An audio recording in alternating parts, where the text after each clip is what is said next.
Les industries telles que la Montreal Cotton ont joué un rôle déterminant dans l'évolution du tissu urbain. Aujourd'hui, je visite les anciens quartiers ouvriers de Salaberry de Valleyfield avec Mathieu Tremblay et Grégory Martel du Museau. Bienvenue à un patrimoine à découvrir.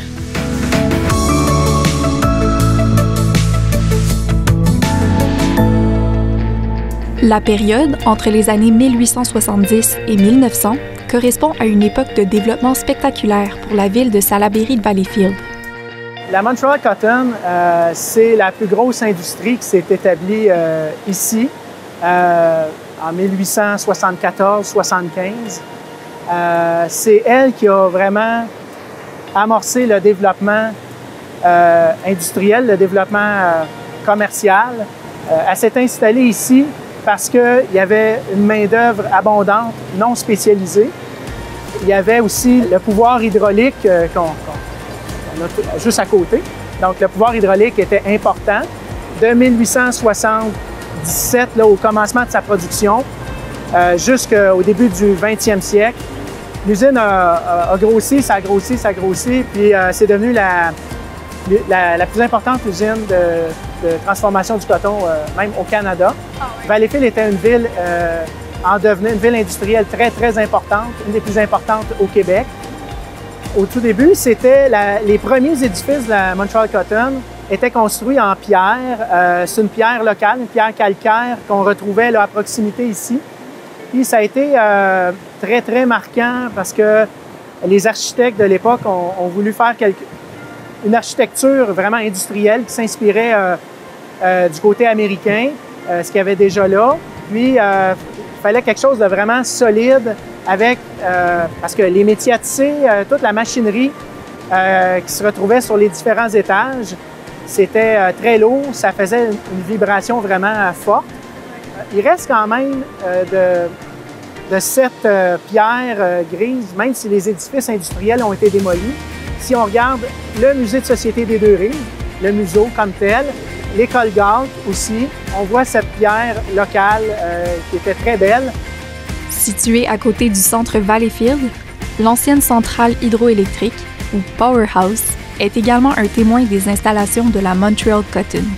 Elle fut construite à partir de la fin du 19e siècle afin d'alimenter entre autres le premier système d'éclairage de la ville. Sur la rive sud de la rivière Saint-Charles, le moulin Galt est nommé en l'honneur de l'homme d'affaires Andrew F. Galt, un des propriétaires et principal actionnaire de la Montreal Cotton.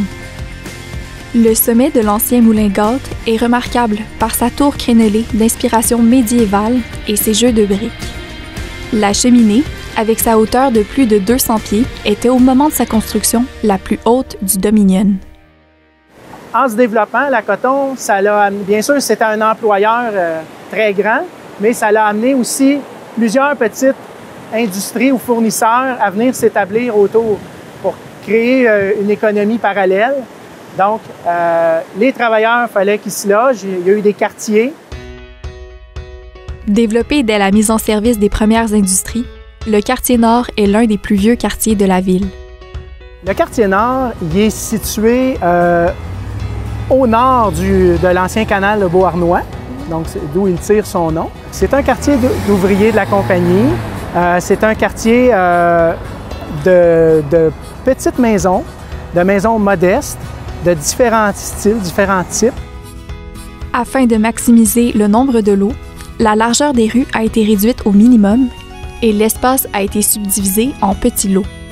C'est pourquoi le quartier Nord est caractérisé par ses rues étroites et ses maisons de petits gabarits implantées directement sur la rue. C'était souvent les gens qui faisaient des corvées. On retrouve le côté plus artisanal dans le quartier Nord. On prenait des matériaux qui étaient disponibles dans les restes d'usines aussi, des matériaux d'emballage comme du bois. Il y avait des crêtes de bois de la Montreal Cotton qui ont été retrouvées dans différents murs de maisons quand ils ont fait des rénovations. Les travailleurs se rendaient et revenaient de l'usine de la Montreal Cotton par la rue Penon. La vie du quartier et les allées et venues des ouvriers étaient rythmées au son du sifflet de l'usine. C'est un quartier qui était autosuffisant, qui avait toutes avec son développement, avec le développement de l'industrie, bien, toutes ces commodités, tous ces services se retrouvaient là. Donc, les gens qui habitaient ici n'avaient pas besoin d'aller dans les autres quartiers. Il y avait tout ce dont ils avaient besoin. À une certaine époque, il y avait 6 barbiers et 6 épiceries. Donc, ça prenait... s'il y avait autant de commerce, c'est qu'il y avait de la demande puis il y avait ce besoin-là. Puis il y a quelque chose aussi qui est intéressant de dire, c'est on se trouve au coin de la rue May. C'est une rue qui est très large. Et puis, si on compare aux autres rues du quartier Nord, et puis la rue May, avant, c'était une rivière. Ah ouais. Donc, qui dit rivière, dit qu'il y avait une petite île. Donc, le quartier Nord était comme divisé en 2 parties. Il y avait la partie du canal jusqu'à la rivière May. Et puis, de la rivière May jusqu'à la rivière Saint-Charles, coincé entre ces 2 rivières-là, c'était la petite île. Il y avait des gens qui habitaient là, puis on passait pour aller à l'usine aussi par là. Il y a un bâtiment qui est peut-être méconnu, mais qui est quand même important. C'est sur la rue Saint-Hippolyte. C'est le bâtiment de la Beauharnois Electric, qui est devenu la Shawinigan Power and Water. C'est le poste de distribution d'électricité. Il y a aussi la maison Sullivan, qui rappelle cette famille d'arpenteurs qui ont été de père en fils, là, qui ont été très importants, qui ont cadastré, là, disons, le périmètre, puis qui possédaient des terrains ici, qui en ont vendu.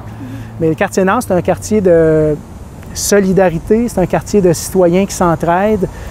Il y a eu, si on parle, la Garde Champlain a créé des loisirs. C'est beaucoup dans le patrimoine vécu, dans le patrimoine immatériel. Fait que ça, c'est plus difficile à saisir, mais ça, c'était des éléments importants qui ont rythmé la vie là, en dehors de l'usine pour les gens du quartier Nord. Outre les ouvriers qui s'installaient dans le quartier Nord, la Montreal Cotton avait aussi besoin d'une main-d'œuvre spécialisée qu'elle devait loger. Grégory, on se trouve sur la rue East Park, dans le quartier des Anglais.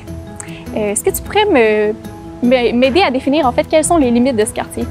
Oui, donc ici, on est un peu déjà à l'un des coins du quartier, si on peut dire, qui forme un peu un quadrilatère. Donc, on pourrait commencer à la rue Galt. La rue Galt, bon, qui porte le nom, celui qui sera président de la Montreal Cotton. Donc déjà, on voit vraiment les racines du quartier. Parce qu'ensuite, si on continue, mais on continue sur une rue qui porte le nom Dufferin. Hein, et Dufferin, c'est le gouverneur général du Canada qui va venir à Valleyfield faire un petit tour lors de l'inauguration de la Galt Mills de Montreal Cotton.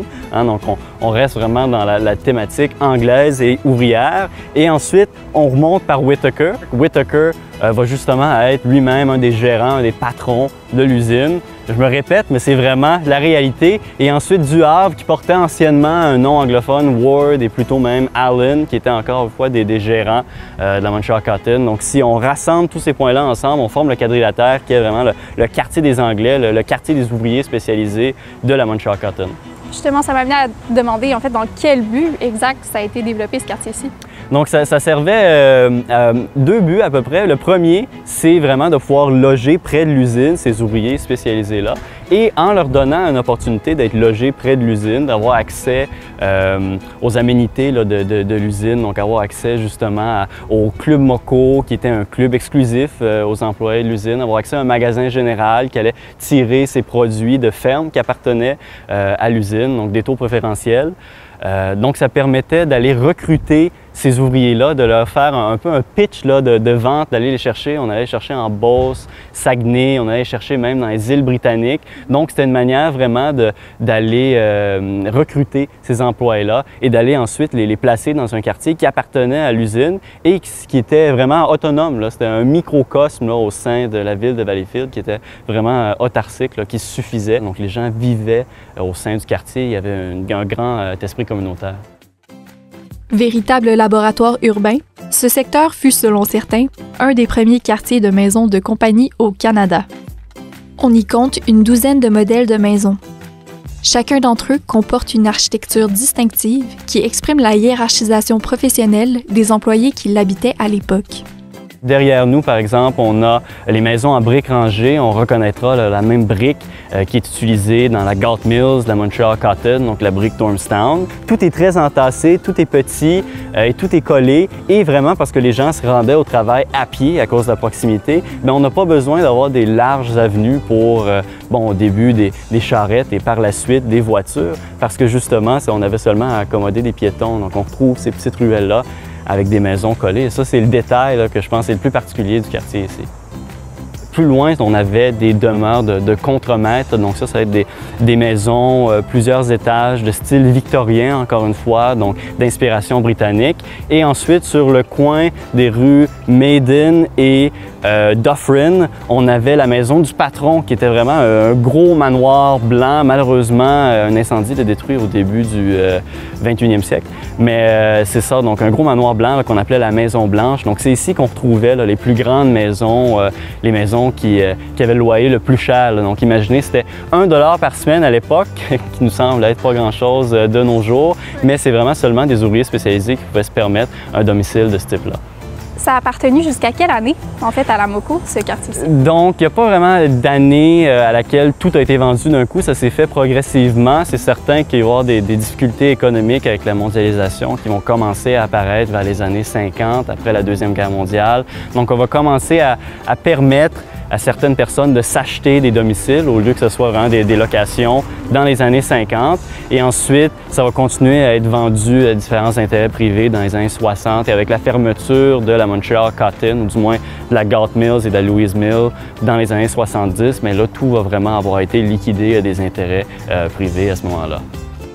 Le développement industriel a occupé une place importante dans la construction de l'identité de la ville de Salaberry de Valleyfield. Il est donc important de préserver des témoins bâtis, tels que le moulin Galt et les anciens quartiers ouvriers qui l'entourent, car ils sont porteurs de la mémoire collective des campis valenciens. Pour connaître plus d'histoires sur la vie du quartier Nord, vous pouvez consulter le site Internet du Comité du patrimoine des anciens quartiers. Et pour en savoir plus sur le patrimoine régional, vous pouvez consulter les brochures de la MRC de Beauharnois-Salaberry dans toutes les bibliothèques municipales du territoire.